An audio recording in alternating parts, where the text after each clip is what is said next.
Yang berikutnya mari kita menyanyikan lagu kebangsaan Indonesia Raya untuk memperkuat rasa kecintaan kita terhadap tanah air dan mengenang jasa pahlawan yang telah mengorbankan jiwa raganya untuk kemerdekaan Indonesia. Ya.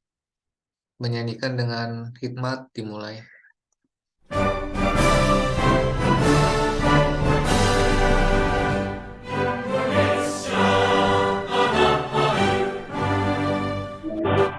Para kumpul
Selesai.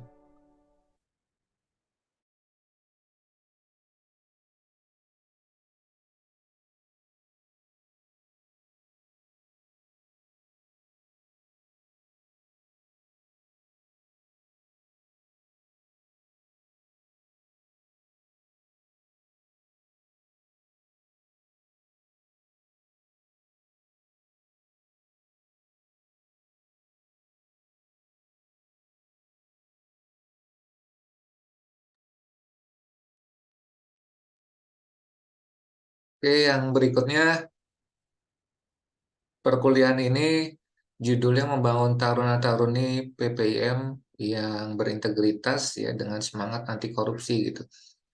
Nah, ini sejalan dengan program instansi Politeknik Perkeretaapian Indonesia Madiun ya di rencana strategisnya bahwa salah satu tujuan kita ingin melahirkan insan transportasi perkeretaapian berintegritas. Hasbi matikan dulu bocor. Kenapa nggak itu dibikin green screen dulu?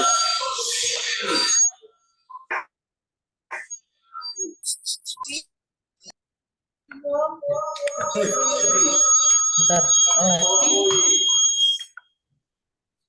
Hasbi di mute dulu Hasbi. Siapa? Bentar, Pak.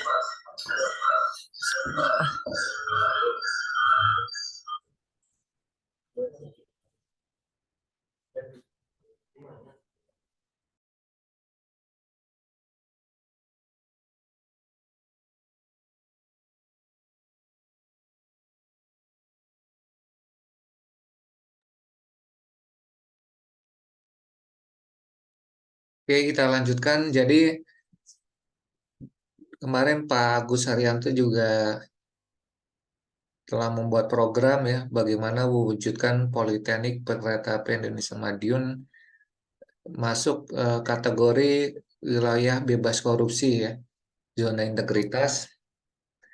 Sampai di kop surat PPI kan tertulis ya, itu bebas pungli dan lain-lain.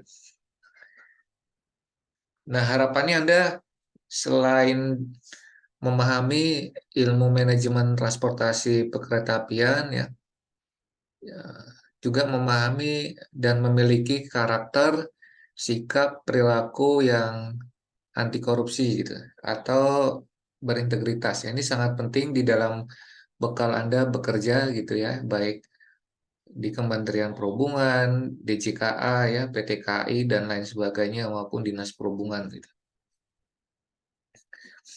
Nah, harapannya setelah mengikuti perkuliahan ini Anda semakin meningkat lagi, semakin terbangun rasa nasionalisme ya, semakin kuat integritasnya dan semakin menjunjung tinggi nilai-nilai etika ya di dalam situasi dan kondisi apapun.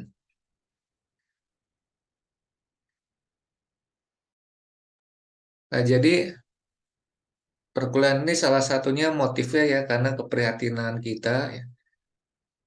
Kalau teman-teman lihat mendengar berita ya maupun melihat televisi begitu, hari-hari ini banyak terjadi kasus korupsi ya, baik di Kominfo ya, Kementerian Pertanian, kemudian Wali Kota Bima, Bondowoso ya, Papua, Sorong, sampai terakhir di BPK pun ya, BPK pun terlibat gitu. Termasuk di sektor perkeretaapian ya, kalau teman-teman lihat atau baca di sini, belum lama ini Direktur Prasarana Kereta Api DJKA itu terkena OTT beserta satu kepala Balai Teknik Jawa Barat, Balai Teknik Kereta Api Jawa Barat, Balai Jawa Tengah, Kereta Api Jawa Tengah, 4 PPK, kemudian satu pejabat PT KAI Properti ya, BUMN dan swasta lainnya gitu. Nah, Direktur Prasarana ini belum lama divonis pengadilan 5 tahun penjara ya, karena terbukti menerima korupsi jenis suap senilai 3,2 miliar. Kemudian di kasus yang lain sedang proses penyidikan ya oleh Kejaksaan Agung, itu diduga korupsi pembangunan rel kereta rute Besitang Langsa ya, rute Aceh dan Sumatera Utara. Itu proyeknya sebesar 1,3 triliun gitu ya. Sebelumnya Direktur Jenderal Perkeretaapian ketika itu Bapak Sumino juga menjadi terdakwa korupsi ya untuk pengadaan kereta bekas hibah dari Jepang.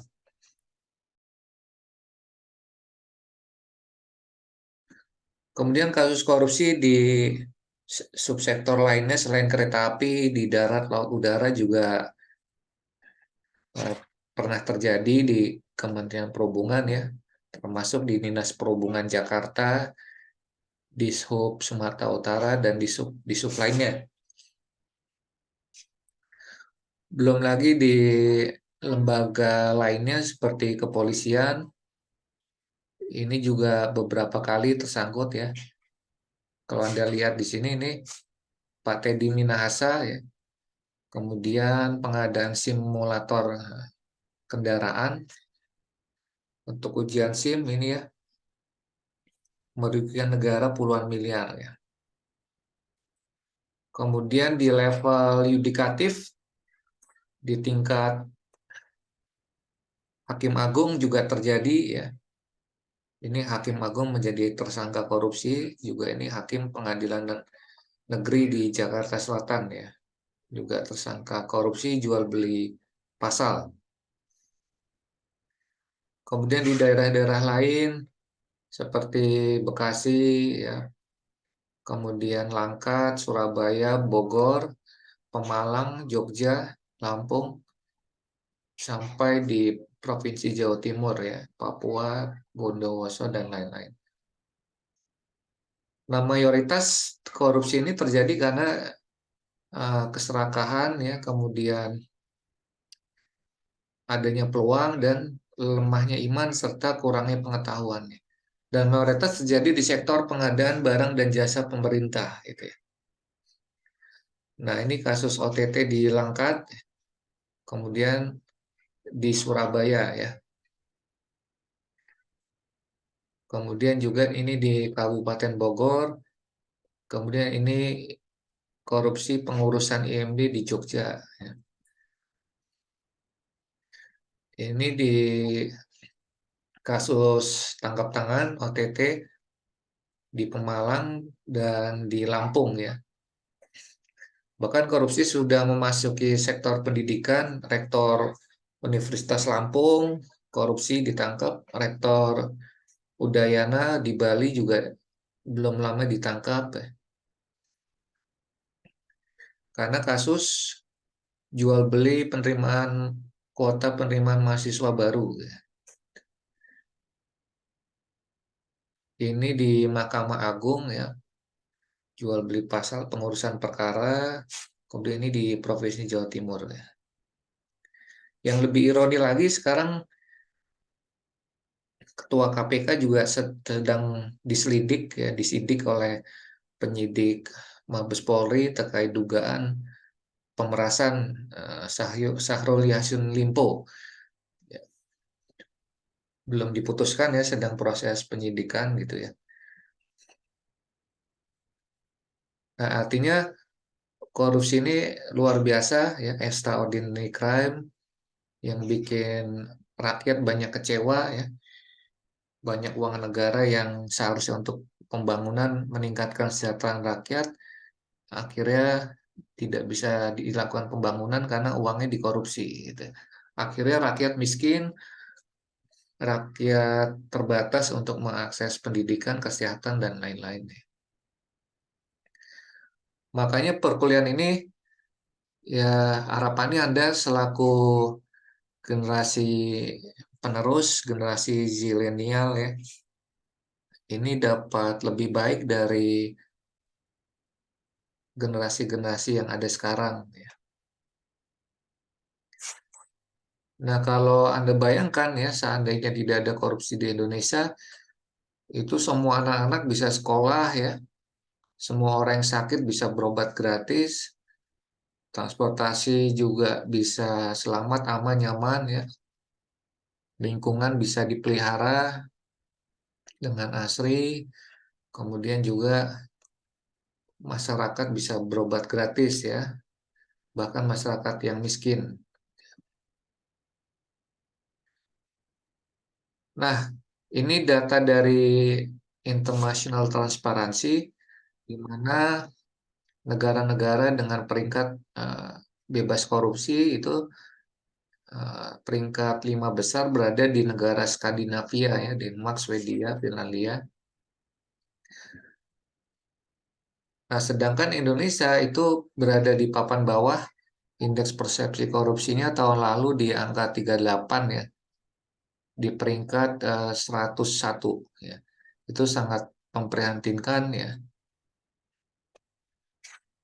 Padahal di sisi yang lain Indonesia ini sangat kaya sebenarnya, kaya jumlah penduduk, kaya dari sisi wilayah dan sejarah. Di Indonesia ada 220 jenis fauna, ya 30.000 kahati, 7.200 potensi maritim, 746 bahasa, 4,3 miliar barel minyak, dan 7,2 TCF gas alam. Ya. Emas, belum perkebunan kopi, karet, tembaga, timah, ya, boksit.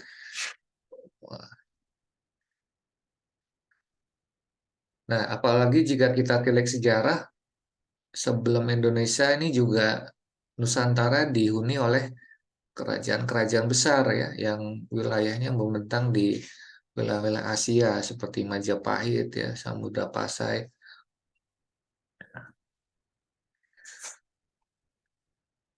Nah, harapannya Anda dapat memahami dan menerapkan nilai-nilai anti korupsi ya. Ada 3 nilai inti yaitu kejujuran, disiplin, tanggung jawab. Kemudian terkait etos kerja itu ada nilai kerja keras, sederhana, mandiri. Dan terkait sikap itu ada nilai adil, berani, dan peduli. Nah, 9 ini adalah nilai integritas atau nilai anti korupsi. Saya kira materi ini juga penguatan dari mata kuliah etika dan budaya kerja ya, kalau Anda sudah peroleh gitu. Jadi nilai etika sama dengan nilai anti korupsi sama dengan nilai integritas ya. Nah, dari 9 nilai ini nilai yang paling penting dan utama adalah nilai kejujuran ya. Semuanya tidak berarti kalau nilai kejujuran ini tidak ada ya gitu. Semua nilai ini penting, cuman yang paling penting nilai kejujuran. Makanya dia ranking 1. Tuh. Anda disiplin, Anda kerja keras, Anda berani, tapi tidak jujur juga reputasi Anda akan runtuh gitu. Nah, idealnya semua ini kita miliki dan kita terapkan dalam kehidupan dimanapun ya. Nah, saya ingin tanya nih, kira-kira dari kasus-kasus korupsi tadi yang saya contohkan, penyebabnya apa tuh? Terjadi korupsi di Direktorat Jenderal Kereta Api ya dan tempat-tempat lain, penyebabnya apa, Mas Timothy? Siap, izin Pak, izin menjawab. Menurut saya sih, ya sesuai Bapak sampaikan tadi, yang pertama peluang. Mungkin dari peluang dari em, dengan adanya proyek-proyek pasti tergiur dengan untuk adanya keinginan untuk melakukan tindakan korupsi, ditambah lagi dengan mungkin integritas, pola pikirnya dari seseorang tersebut masih belum dapat dikatakan maksimal. Jadi sehingga terpengaruh dan mungkin juga dari faktor keagamaan, kurang keagamaannya, Pak, sehingga terasut untuk melakukan tindakan korupsi, Pak. Izin, Pak. Ya, luar biasa ya, betul. Jadi ada banyak faktor, bisa peluang ya, lemahnya integritas ya, sampai faktor agama juga mempengaruhi itu. Bisa jadi ya, boleh jadi tersangka korupsi itu atau koruptor itu melakukan korupsi karena pengetahuan agamanya minim ya, satu.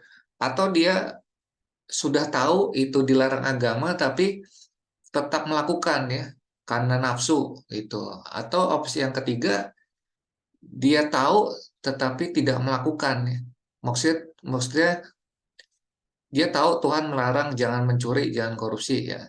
Dia sudah tahu tapi tetap dia melakukan karena nafsu, atau dia tahu tapi pura-pura tidak tahu, atau mungkin juga dia sama sekali nggak tahu ya kalau itu dilarang sebenarnya. Nah, yang menariknya lagi ya, seperti misalnya Mas Timothy Albertus ini kan apa, Kristen atau Katolik? Siap, Protestan, Mbak. Kristen Protestan ya. Nah, yang menariknya itu tadi Mas Timothy nyebut agama ya.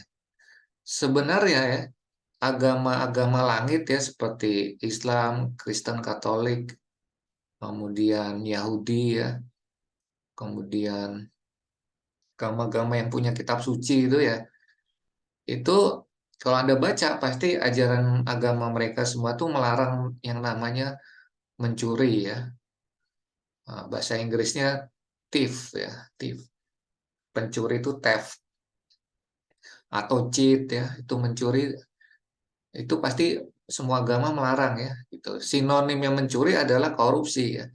Korupsi itu sama dengan mencuri ya. Cuman korupsi ini kan dari bahasa Inggris ya, to corrupt, artinya mengambil, atau bahasa Latinnya itu corruptio, artinya busuk gitu ya. Sesuatu yang busuk. Jadi kalau koruptor itu melakukan korupsi, maka dia melakukan suatu kebusukan, ya. Suatu hal tercela yang busuk, yang bau gitu ya. Nah, kalau bahasa sederhananya korupsi itu sama dengan mencuri ya, mengambil sesuatu yang bukan haknya ya. Hak orang lain kita ambil tanpa izin ya, itu korupsi atau mencuri. Nah, silakan nih, saya punya sebuah video yang menarik. Ini mendefinisikan korupsi dari mengambil dari berbagai macam literatur keagamaan ya. Islam, Kristen, Hindu ya, Buddha ya. Silakan ditonton ya, dicatat, diperhatikan. Adalah permasalahan pelik di negara ini. Berawal dari gratifikasi, seringkali malah menjadi gerbang masuk tindakan korupsi. Lantas, apabila pemberian gratifikasi menjadi gerbang masuk korupsi, apakah pemberian gratifikasi itu bisa dibenarkan?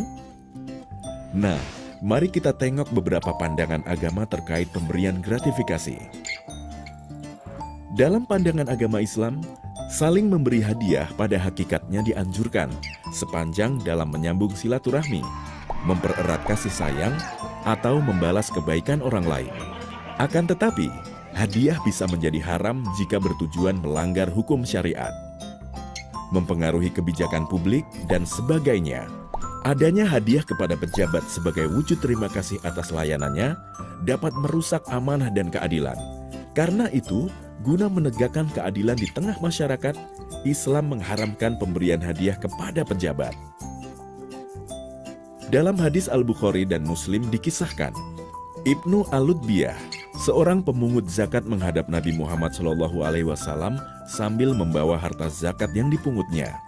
Ini zakat untuk kalian, dan ini hadiah yang diberikan para pembayar zakat untukku, ucap Ibnu Al-Lutbiyah sambil menunjukkan barangnya. Nabi Muhammad SAW langsung berdiri dan bersabda, "Seandainya engkau duduk-duduk saja di rumah ayah atau ibumu sambil menunggu datangnya hadiah, apakah engkau akan diberi hadiah?" Kemudian seusai sholat jamaah, Nabi Muhammad SAW ke atas mimbar dan kembali mengeluarkan pernyataan terkait Ibnu Al-Lutbiyah. Jika seorang pegawai diserahi tugas oleh negara, kemudian datang dan berkata, "Ini untukmu dan ini hadiah untukku," mengapa ia tidak duduk-duduk saja di rumah ayah atau ibunya, sambil menunggu apakah ia akan diberi hadiah atau tidak? Demi Allah yang jiwa Muhammad ada di tangannya, tidak seorang pegawai menerima suatu hadiah, melainkan ia akan datang di hari kiamat sambil memikul beban hadiah itu di lehernya. Jika hadiah yang diterima berupa unta, ia akan bersuara. Jika berupa lembu, ia akan menguak.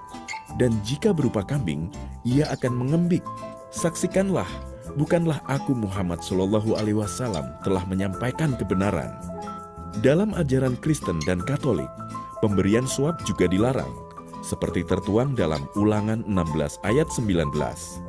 Janganlah memutarbalikan keadilan, janganlah memandang bulu, dan janganlah menerima suap, sebab suap membuat buta mata orang-orang bijaksana dan memutarbalikan perkataan orang-orang yang benar.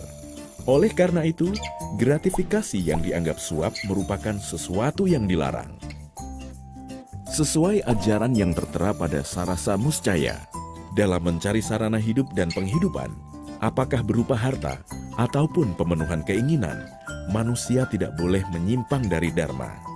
Perbuatan seperti menerima gratifikasi yang mempengaruhi pengambilan keputusan hingga merugikan orang banyak, melanggar norma hukum dan norma agama, ini sangat dilarang oleh ajaran Hindu karena termasuk dalam adharma yang bertentangan dengan dharma. Dalam ajaran Buddha dikenal konsep berdana atau dana paramita, pemberian tanpa pamrih dengan harapan melepas keterikatan demi kebahagiaan semua makhluk. Pemberian ini adalah wujud kedermawanan atau kemurahan hati yang didasari sifat luhur, yang mendorong seseorang untuk beramal atau berkorban demi kepentingan kemanusiaan. Memberikan gratifikasi tidak termasuk berdana, karena pemberi mengharapkan sesuatu yang menambah keterikatan nafsu atau loba atau keserakahan yang akan mengencangkan keterikatan. Pandangan dari berbagai agama pun telah menunjukkan bahwa menerima dan memberikan gratifikasi yang dianggap suap tidak dapat dibenarkan karena termasuk dalam perbuatan korupsi. Mari utamakan kejujuran, jalankan perintah agama, dan jauhi korupsi.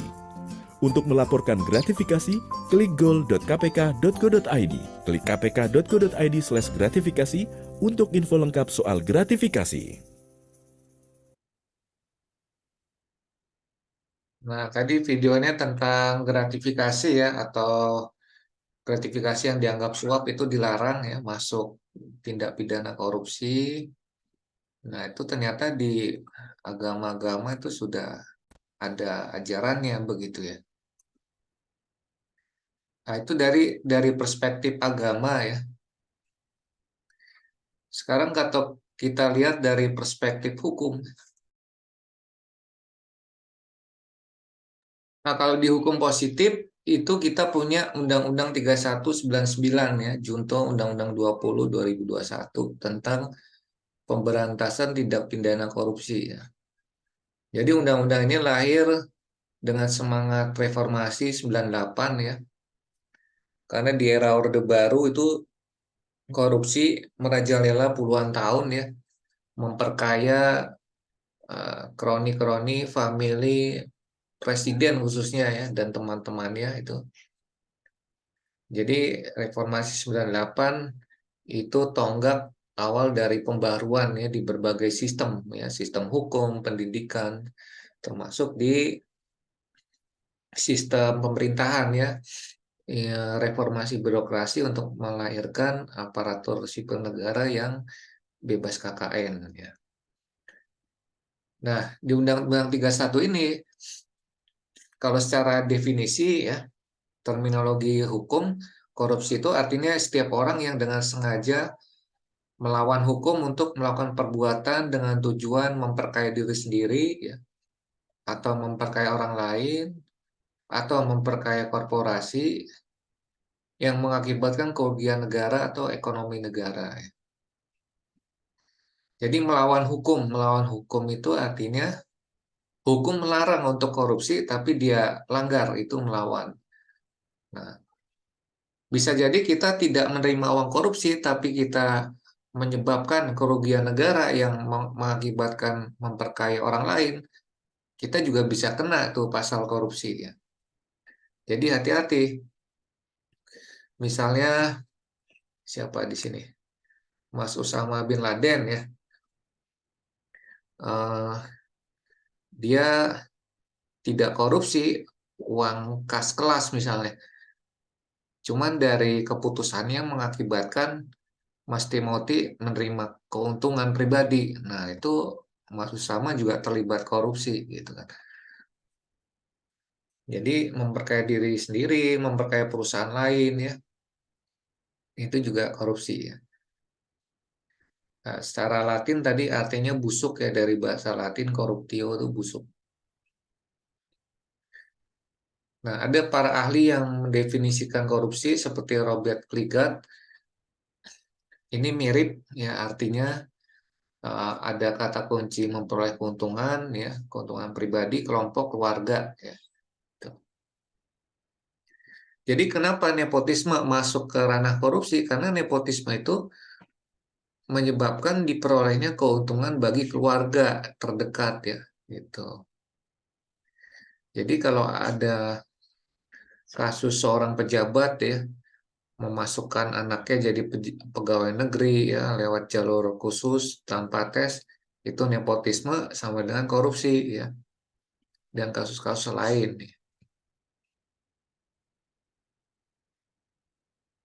Makanya saya pernah, keluarga saya 2 orang, satu mau masuk PKTJ, satu mau masuk PPI.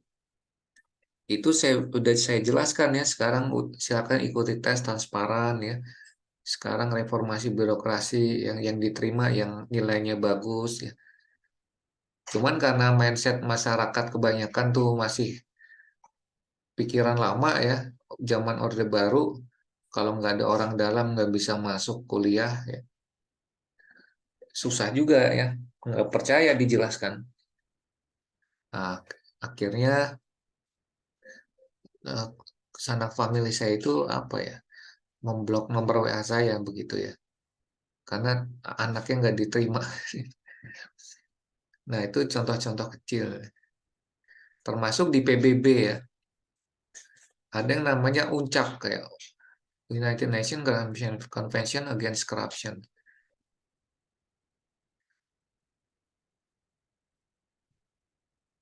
Nah, sebenarnya bentuk korupsi itu ada banyak, kurang lebih 30. Cuman kalau dikelompokkan bisa dikelompokkan menjadi 7 kelompok besar ya. Yang pertama itu penyalahgunaan wewenang itu korupsi, suap menyuap korupsi, penggelapan dalam jabatan itu korupsi, pemerasan itu korupsi, perbuatan curang itu korupsi, benturan kepentingan dalam pengadaan itu korupsi, gratifikasi itu korupsi ya. Nah, contoh abuse of power, penyalahgunaan wewenang ya. Misalnya ya, ini misalnya ada dosen PPI atau pejabat PPI ya yang menggunakan mobil dinas plat merah di hari Sabtu Minggu untuk jalan-jalan ya, untuk piknik. Nah, itu bentuk penyalahgunaan wewenang tuh ya. Masuk korupsi itu ya. Menggunakan fasilitas mobil dinas ya tidak sesuai peruntukannya ya.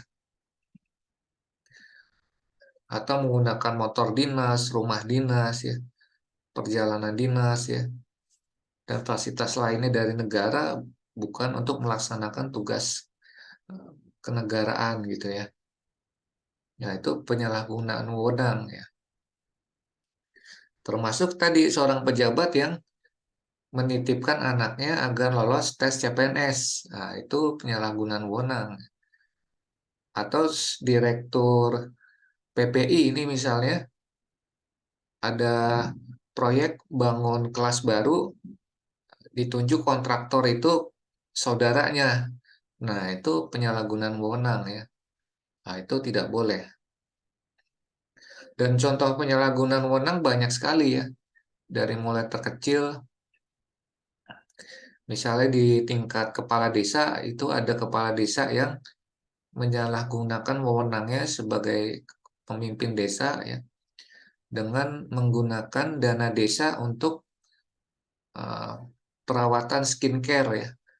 Itu ada kades ibu-ibu pakai dana desa untuk perawatan skincare ya di Banten.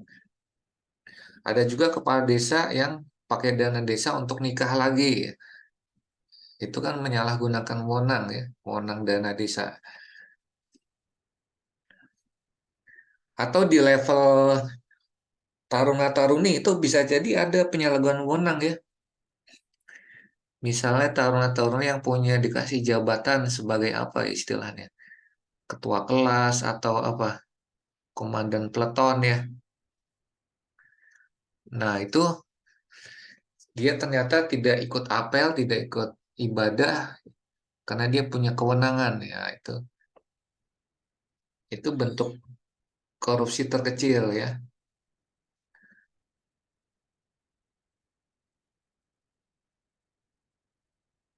Nah, yang kedua suap menyuap nih. Contohnya Mas Timothy naik motor nggak pakai helm, terus ditilang dengan undang-undang lalu lintas ya. Agar tidak ditilang, Mas Timothy memberikan uang ke Polantas. Nah, itu menyuap ya. Bribery is corruption.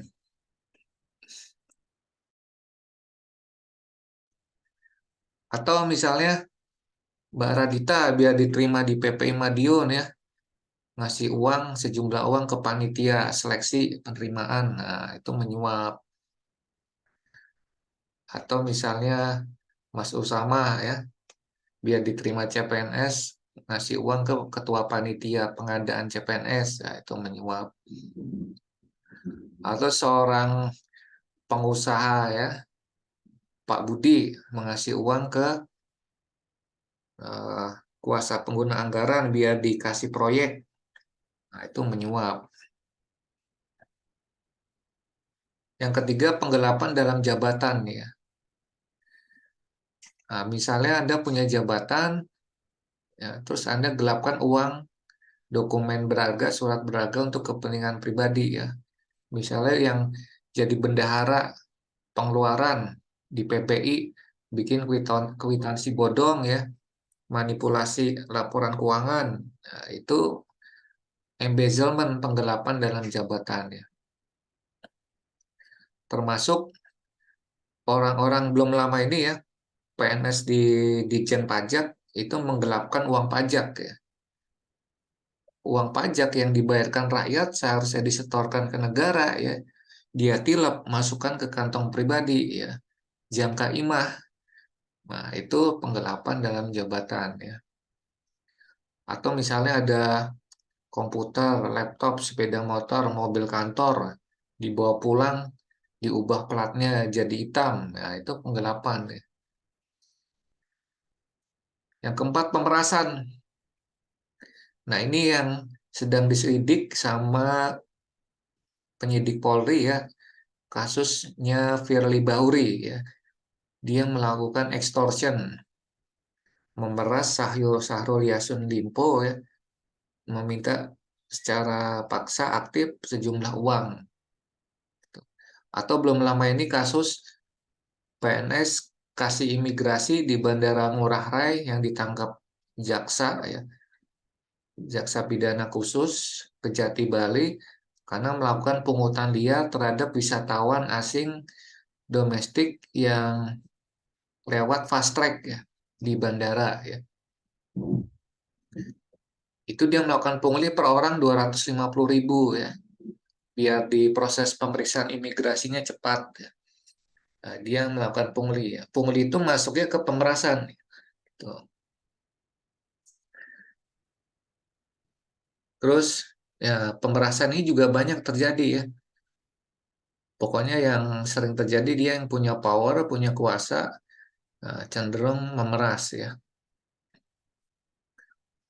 Misalnya belum lama juga kasus salah satu ketua BPK memeras 40 miliar ya pengadaan BTS di Kominfo agar tidak diproses laporan keuangannya. Itu ya, pemerasan. Kelima, perbuatan curang ini juga termasuk korupsi ya. Misalnya kontraktor mengurangi kualitas bangunan ya. Pedagang mengurangi berat timbangan ya. Itu curang ya. Atau tes CPNS pakai joki, itu curang. Termasuk, mohon maaf ya, yang bentuk-bentuk terkecil sepele gitu. Misalnya ada UAS nyontek, ya itu juga perbuatan curang ya. Cuman korupsinya bukan korupsi duit ya, tapi korupsi nilai, korupsi jawaban ya. Nah, sebaiknya perilaku-perilaku kecil sepele sejak dini ya dihindari ya, perilaku-perilaku koruptif. Benturan kepentingan dalam pengadaan ya. Misalnya saya direktur PPI, ada proyek pengadaan catering untuk taruna-taruni. Wah, saya tunjuk aja paman saya, kebetulan pengusaha catering ya, untuk mensuplai catering di PPI Madiun. Nah, itu konflik of interest ya, gitu. Atau misalnya pengadaan seragam untuk taruna-taruni ya. Jadi pejabatnya ini, pejabat pengadaan seragam taruna-taruni menunjuk penjahit yang masih saudaranya ya. Nah, itu konflik of interest. Nah, yang paling sering tidak kita sadari itu gratifikasi ya. Karena budaya orang Indonesia tuh sukanya memberi hadiah ya. Nah, ini ini beda tipis antara hadiah dengan gratifikasi ya. Ada hadiah yang dianggap suap, yaitu gratifikasi. Ada hadiah yang bukan termasuk suap ya. Itu diatur lebih rinci ya. Misalnya acara pernikahan ya, akikah, kelahiran, kematian ya, sunatan. Itu kalau kita ngasih hadiahnya wajar ya, 100.000, 200.000. Nah, itu bukan gratifikasi yang dianggap suap ya. Tapi kalau Anda misalnya ngasih hadiah ke dosen gitu ya, biar lulus ujian sidang tugas akhir, ngasih hadiahnya nggak wajar tuh ya. Ngasih hadiahnya apa misalnya handphone baru, nah itu korupsi itu ya, gratifikasi. Jadi ada nilai-nilainya diatur ya, di ada peraturan Menteri Perhubungan, peraturan KPK ya, mengatur lebih rinci batasan gratifikasi dan bukan ya. Gitu. Jadi termasuk Anda memberikan hadiah ke dosen ya. Nah, itu bisa jadi masuk ke gratifikasi ya. Jika diberi hadiahnya tuh ada niat biar dapat nilai bagus ya, biar lulus skripsi tugas akhir. Nah, budaya-budaya ini harus kita hilangkan ya, gitu. Kemudian penyebab korupsi tadi selain lemahnya ilmu agama, keimanan juga ini ya, karena keserakahan, kesempatan, kebutuhan, dan pengungkapan ya, pengungkapan. Cuman yang paling banyak terjadi korupsi karena serakah ya, nggak pernah puas ya. Contohnya Gayus Tambunan ya, pejabat-pejabat yang sudah kaya-kaya itu masih aja korupsi kan karena serakah. Masih kurang, tidak pernah puas, mengikuti hawa nafsu.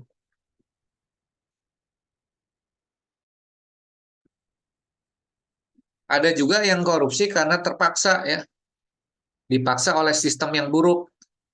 Akhirnya dia kena juga ya. Gitu. Contohnya ada seorang dosen di ITB diangkat jadi pejabat di SKK Migas, dia akhirnya tersangka korupsi karena dipaksa oleh sistem di SKK Migas yang buruk. Gitu. Jadi dipaksa oleh sistem. Ada juga korupsi karena terpaksa ya, karena kebutuhan. Misalnya seorang nenek yang mencuri buah ya, itu kan korupsi itu. Cuman dia karena terpaksa ya. Atau ada seorang pegawai yang menggelapkan uang kantor untuk mengobati anak yang sakit. Nah, itu korupsi karena terpaksa. Korupsi karena terpaksa, memaksa, dipaksa, itu jenis hukuman lama hukumannya beda ya, berat berat ringan hukumannya beda. Nanti tergantung keputusan hakim. Nah, strategi mengatasi korupsi ya bisa represif, artinya lewat penegakan hukum, penindakan ya, penangkapan, OTT, bisa perbaikan sistem. Misalnya di PP ini sedang dibangun sistem wilayah bebas korupsi ya, zona integritas ya. PPI Madiun bebas korupsi gitu kan, tertulis di kop suratnya. Terus termasuk edukasi seperti sekarang ini ya, edukasi kampanye. Nah, itu strategi yang kita lakukan bagaimana orang-orang ini tidak ingin korupsi ya, tidak ingin korupsi lewat edukasi. Tidak bisa korupsi karena sistemnya bagus ya, dan takut korupsi karena melihat orang lain ditangkepin ya, OTT.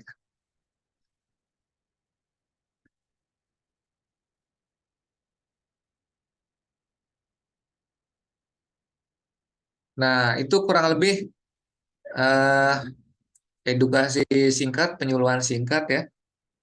Masih ada sedikit waktu, mungkin ada yang ingin ditanyakan, silakan.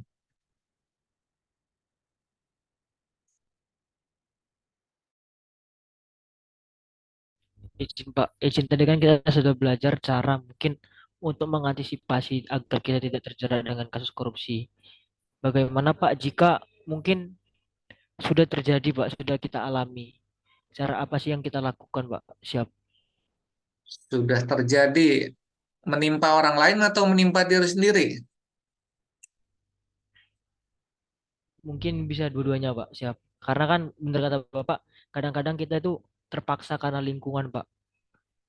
Mungkin hal apa sih yang dapat kita lakukan Pak agar kita mungkin tidak suatu saat terkena OTT gitu Pak, siap. Ya, kalau sudah terjadi menimpa orang lain, ya pertama kita analisis ya, kenapa dia melakukan, apakah karena serakah, karena kebutuhan, karena dipaksa, atau karena terpaksa. Kalau karena apa dipaksa oleh sistem yang buruk, sistemnya kita perbaiki ya. Contoh sistem pengadaan barang jasa pemerintah itu terus-menerus diperbaiki. Sekarang sudah elektronik, meminimalisir pertemuan antara penguasa dengan pengusaha. Nah, itu perbaikan sistem. Terus penerimaan CPNS, penerimaan si pencatat di BPSDM, itu kan sistemnya kita perbaiki ya lewat CAT online, mengurangi tatap muka ya, ada panitia pengawas ujian ya, itu kan perbaikan sistem. Terus kalau menimpa orang lain juga, ya selain perbaikan sistem dan penindakan ya, biar orang lain takut untuk korupsi, untuk diri kita sendiri ya kita ambil pelajaran ya, agar tidak melakukan hal tersebut. Ini belum lama ini ada kasus menarik nih.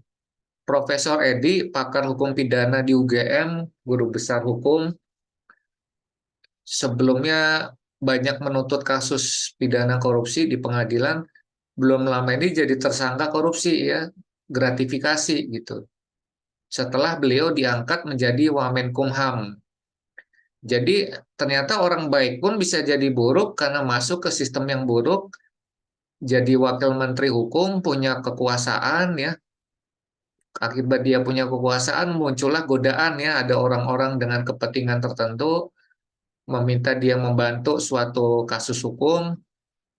Akhirnya kan ada kepentingan dia meminta uang ya 8 miliar gitu ya, dengan dalih bantuan hukum lewat mantan mahasiswanya yang jadi pengacara gitu ya. Jadi kasusnya begitu tuh Prof Edi ya, guru besar hukum UGM. Karena dia menerima gratifikasi 8 miliar dari perusahaan nih, untuk bantuan hukum kasus perusahaan tambang gitu. Itu yang menimpa orang lain ya gitu. Kalau terlanjur menimpa diri kita sendiri ya, entah itu korupsinya kecil ya, sedang, besar ya.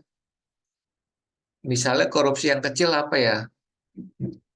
Kita bisa sengaja atau tidak sengaja mengambil hak orang lain gitu ya. Misalnya korupsi kecil gitu ya.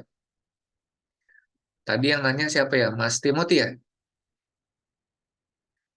Siap ya, Pak. Mas Timothy misalnya meminjam uang Mbak Radita nggak dikembalikan gitu ya, hutang nggak dikembalikan, itu kan korupsi. Terus sudah berjalan waktu 10 tahun nggak ketemu lagi. Nah, kalau menimpa diri sendiri seperti itu ya harusnya kita pertama berusaha mencari Mbak Radita ya, berusaha mengembalikan uang korupsi itu ya ke yang punya hak.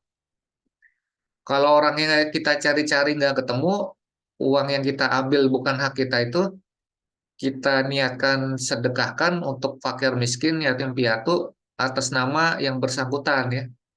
Atau uang korupsi itu kita salurkan untuk pembangunan infrastruktur kepentingan orang banyak ya, jalan, jembatan gitu. Kemudian kita bertaubat atas dosa korupsi itu ya. Nah, itu jika menimpa kita ya. Tuh. Jadi harus kita kembalikan atau kita keluarkan ya. Tuh. Atau misalnya kita baik sengaja maupun tidak ya, misalnya apa ya? eh, yang PNS PPI Madiun misalnya dapat surat tugas perjalanan dinas, dia menerima uang 2 juta, tetapi dia tidak berangkat tugas, itu hanya nama. Nah, 2 juta ini itu sebenarnya kan korupsi itu ya, perbuatan curang tadi. Nah, uang 2 juta ini harusnya tidak diterima atau dikembalikan ke kas negara ya. Atau kalau misalnya dia sadarnya sudah pensiun gitu ya, ya mau mengembalikan juga uangnya lagi nggak ada, ya bertobat, meminta maaf pada Tuhan, berjanji tidak mengulanginya lagi. Ya. Dan kalau uangnya sudah ada, sebaiknya dikembalikan ke kas negara itu ya 2 juta gitu. Begitu. Jadi mencuri ini kan di agama apapun dilarang oleh Tuhan ya, Tuhan yang Maha Esa itu. Cuman bahasa mencuri, pencuri itu sekarang dihaluskan menjadi korupsi ya, koruptor. Kalau bahasa kasarnya kan maling ya, maling, rampok ya. Gitu menjawab ya. Siap, terjawab, Pak. Ada lagi yang lain silakan, Izin Pak, izin bertanya. silakan. Kan seperti yang Bapak bilang tadi, apabila seumpama kita memberi suatu barang ke dosen ataupun ke orang yang memiliki jabatan lebih tinggi dari kita, itu bisa jadi termasuk ke dalam korupsi. Tapi kan ada kalanya kita itu memang pure mau memberi kepada beliau tanpa mengharapkan imbalan apapun. Itu bagaimana Pak caranya biar niat baik kita itu tidak dimasukkan ke dalam korupsi itu. Niat baik memberi hadiah ya. Siap ya, Pak. Ya, jadi tadi ada hadiah yang dianggap gratifikasi, ada hadiah yang enggak gitu. Misalnya pegawai PNS PPI Madiun ada yang pensiun, terus diadakan acara pisah sambut, kan PPI Madiun ngasih kenang-kenangan berbentuk barang ya di bawah 300.000. Nah, itu diperbolehkan, bukan gratifikasi gitu. Tapi kalau ngasih hadiahnya emas 7 gram ya senilai 7 juta, nah itu gratifikasi, korupsi itu ya. Karena patut diduga nggak mungkin ada anggaran resmi untuk ngasih kenang-kenangan hadiah ya. Itu nggak ada anggaran itu di APBN. Atau Mbak Radita nih ngasih hadiah ke dosen ya karena dosennya baru lahiran gitu ya. Nah, ngasih hadiah kado ini nggak ada hubungannya dengan jabatan dosen ya. Pokoknya karena dia anaknya lahiran gitu ya. Ngasih kado, kadonya ini wajar ya. Handuk, perlengkapan bayi ya nilainya hanya 100.000, 150.000. Nah, itu bukan gratifikasi, itu diperbolehkan gitu. Tapi kalau ngasih kado hadiah kelahiran anaknya dosen, ulang tahun anaknya dosen, di atas 200.000 itu ya, ngasih kadonya tiket pesawat berlibur ke Bali pulang pergi senilai 6 juta gitu ya. Nah, itu gratifikasi ya, yang masuk korupsi. Terus misalnya di PPI ada acara ya, mengadakan snack box, nasi box. Nah, itu bukan hadiah yang dianggap gratifikasi ya. Itu contoh beberapa yang batasan gratifikasi ya. Gitu. Intinya ngasih hadiah ke penyelenggara negara, pejabat negara, PNS, P3K, ASN itu pada prinsipnya tidak diperkenankan ya di KUHP itu pasal 25 karena mereka sudah menerima gaji dari negara ya untuk melakukan tugasnya gitu.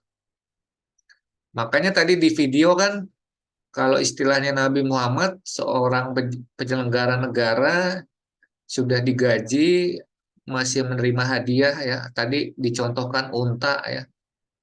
Itu berarti dia berkhianat terhadap akad kerja ya. Tuh. Kalau dia bukan PNS, kata Nabi Muhammad tadi kan nggak mungkin dia dikasih hadiah gitu ya. Dia dikasih hadiah kan karena seragamnya, karena jabatannya, karena statusnya sebagai pejabat PNS gitu ya. Cuman kalau hadiah yang wajar di bawah batasan nilai yang ditentukan itu bukan gratifikasi gitu. Begitu. Ada lagi yang lain? Itu silakan diisi. Pertama daftar hadir presensi ya diisi. Kedua itu ada soal anti korupsi dikerjakan, ya kan diklik. Itu ada 10 soal ya. Silakan dikerjakan. 10 soal dikerjakan dalam 5 menit atau 6 menit ya, 6 menit.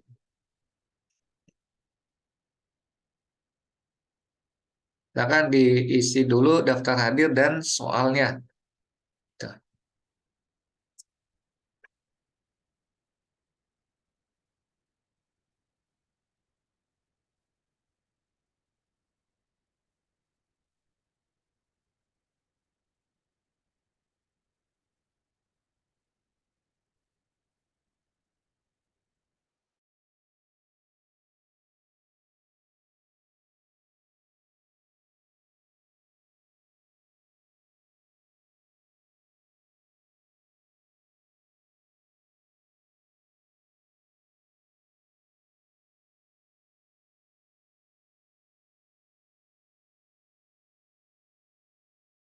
Link soalnya kalau diklik tampilannya seperti ini ya. Ini ada 10 soal, silakan tinggal diklik-klik pilih jawaban yang mana ya. Kalau sudah diklik submit ya. Waktunya 6 Siap, menit. baik, Pak. Kemudian diisi juga daftar hadirnya.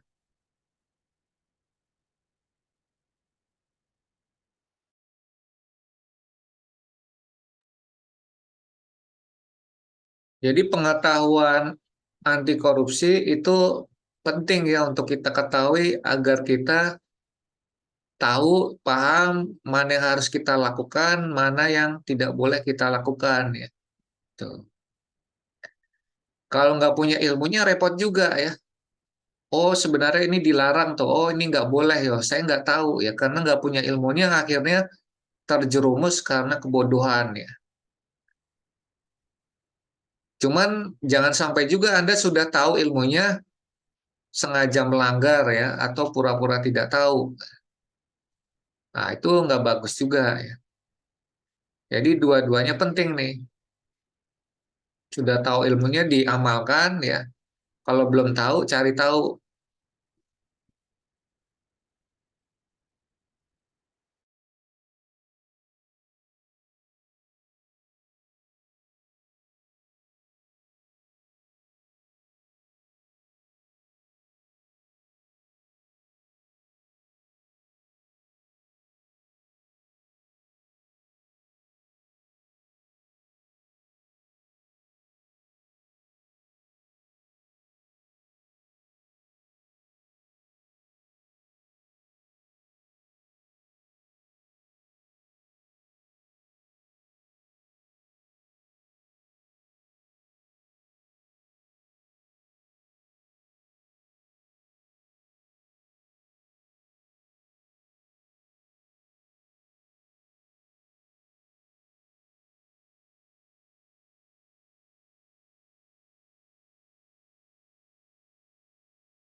Pengennya usaha lagi di kantor. Untuk pertemuannya, kami dapat mengisi pertemuan keberapa, Pak? Pertemuan ke ini aja ke 13 di sini.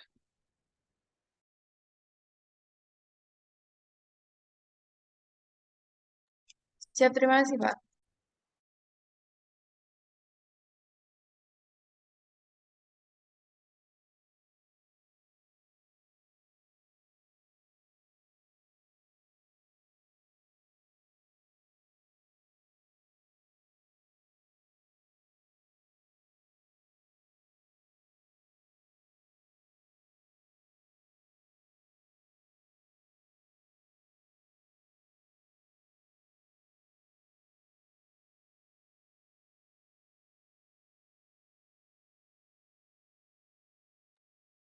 Jadi ini yang sudah submit soal Nadifa, Yumna, Timothy ya baru 3 orang nih.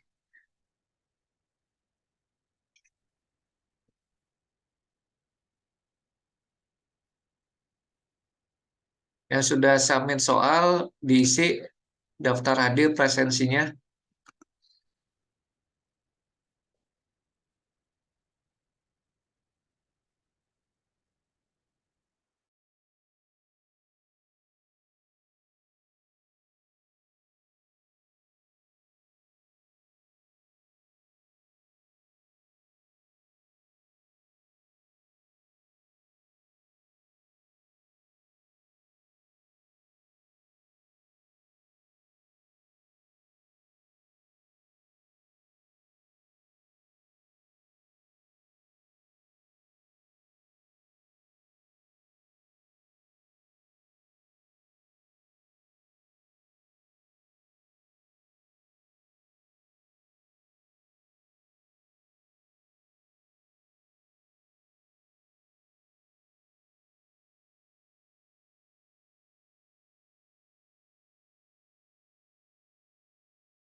Nah, ini momen ini penting sekali ya untuk mengingatkan teman-teman semua ini ya, bahwa IQ itu bukan satu-satunya faktor penentu Anda sukses ya, dalam berkarir, bekerja ya.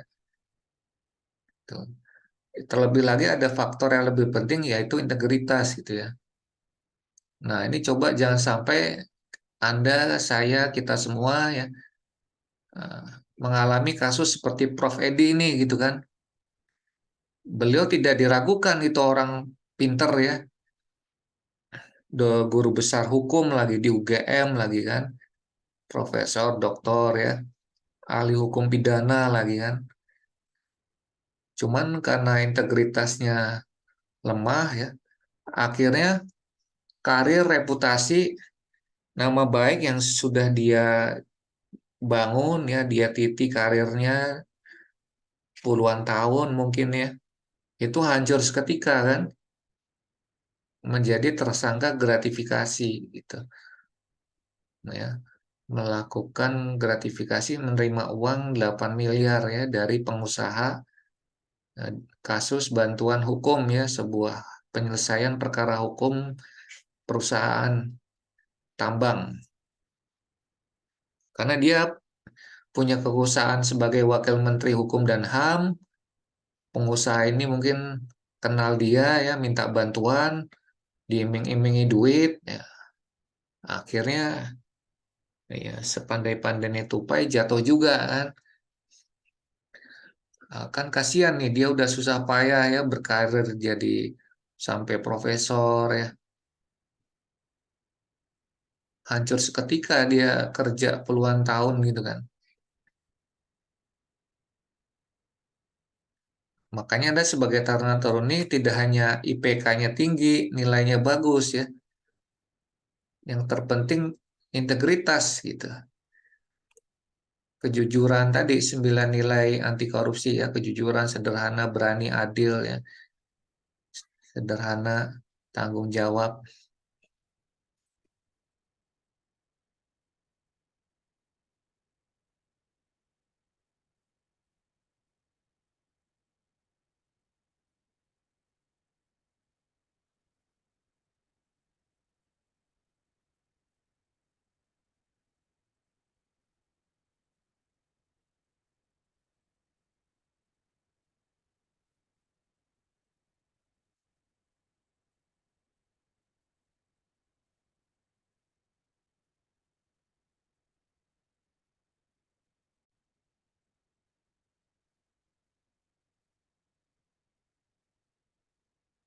Nah, ini kasus yang lain ya. Kebetulan saya kenal beliau gitu. Nomor WA-nya saya punya dulu. Karena dulu tahun 2021 akhir, saya pernah ditugaskan oleh LKPP membantu proyek LRT Sumatera Selatan ya senilai 12 triliun. Itu sempat ada masalah dulu. Dan direktur prasarana kereta apinya beliau gitu kan. Saya sempat WA-WAan sampai sama beliau gitu kan. Cuman karena waktu itu di tim itu salah satu yang kritis vokal itu saya akhirnya dikeluarkan dari tim tuh tanpa basa-basi bla bla bla, tiba-tiba saya dikeluarkan aja. Nah, akhirnya beliau ya terkena getahnya ya. Nah, beliau ini S1 lulusan ITB ya, planologi, S2 transportasi ITB ya. Jadi pejabat di Kemenhub eselon 2 ya, direktur ya, sebelumnya juga kepala biro. Ya, kalau menurut Mbak Nadifa, beliau korupsi karena faktor apa? Faktor keserakahan, atau peluang, atau kebutuhan, atau dipaksa sistem?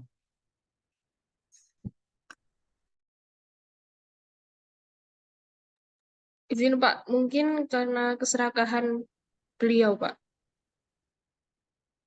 Oke, kita tampung dulu. Kalau menurut Mbak Radita karena apa ya beliau nih tersangka koruptor? Izin Pak, kalau menurut saya sendiri mungkin karena beliau memiliki jabatan dan punya wewenang, kemudian mungkin juga bisa dari lingkungan pekerjaannya Pak. Ya lebih tepatnya karena beliau corruption by system ya. Karena beliau diperintah oleh atasan yang lebih tinggi ya ada titipan proyek-proyek gitu ya. Dan itu pengakuan beliau sendiri di pengadilan kepada hakim ya. Kalau Anda silakan nanti cari browsing. Beliau mengaku bahwa diperintah atasan dititipi proyek-proyek gitu ya. Nah, jadi beliau kena getahnya nih ya, dipaksa oleh sistem ya. Beliau ini direktur prasarana kereta api gitu ya.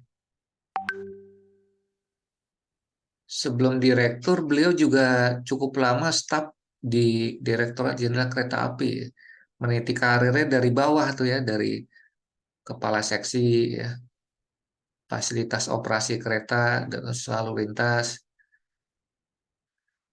Jadi kalau dari sisi IQ beliau pintar ya, S1 Planologi ITB gitu kan. Ya itu pelajaran buat kita semua ya. Makanya momen kali ini penting gitu kan untuk kita adakan gitu. Harapannya kita semua tidak masuk ke lubang yang sama ya seperti tersangka-tersangka itu gitu.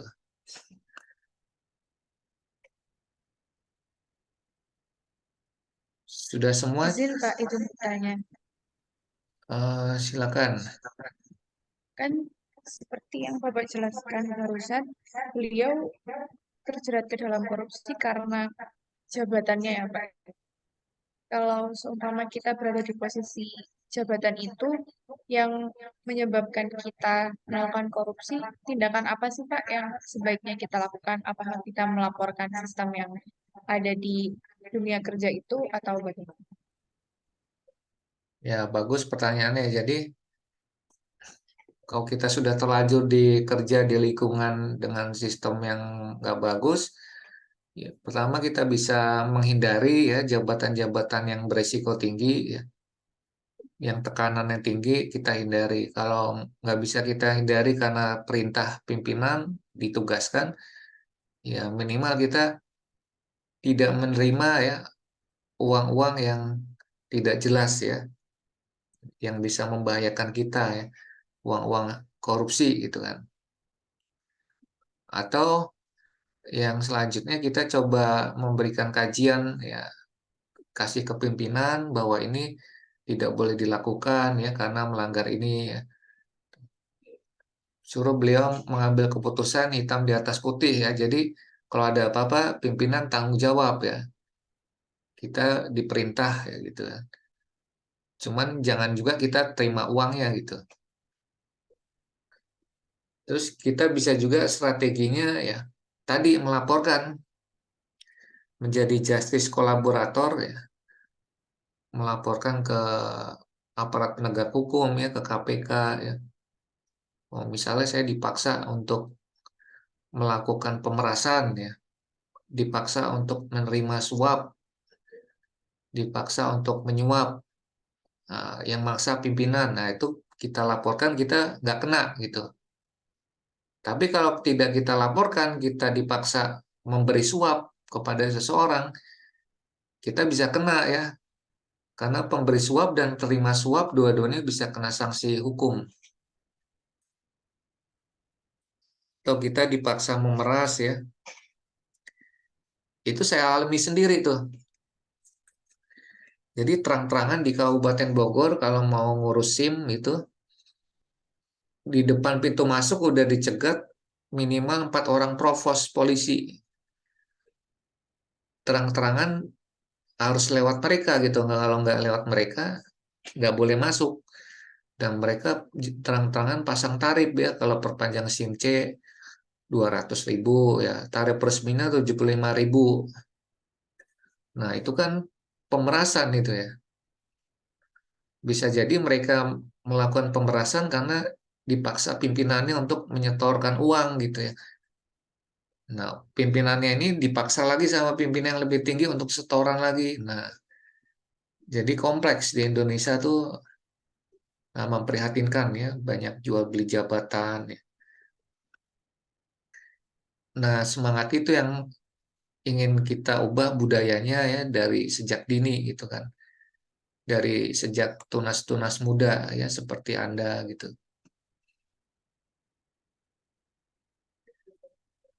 Nah, nanti tantangannya kalau Anda sudah lulus dari PPI, diterima kerja gitu ya, jadi PNS di Kemenhub atau di Dishub atau di PT KAI, hal bentuk-bentuk korupsi itu pasti ada ya, tergantung besar kecilnya gitu.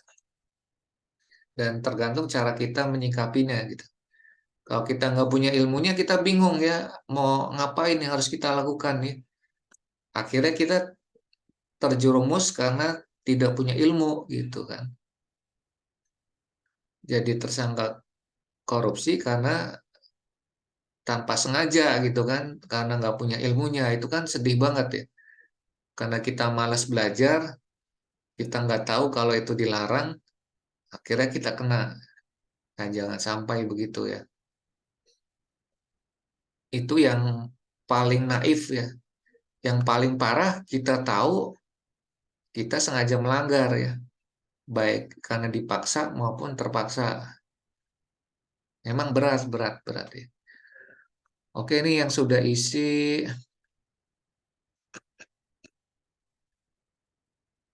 tambah Muzaki, Novalentina, Salsa, Radita, Usama. Yang isi daftar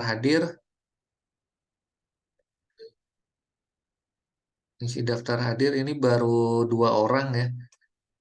Baru Radita sama Timothy nih.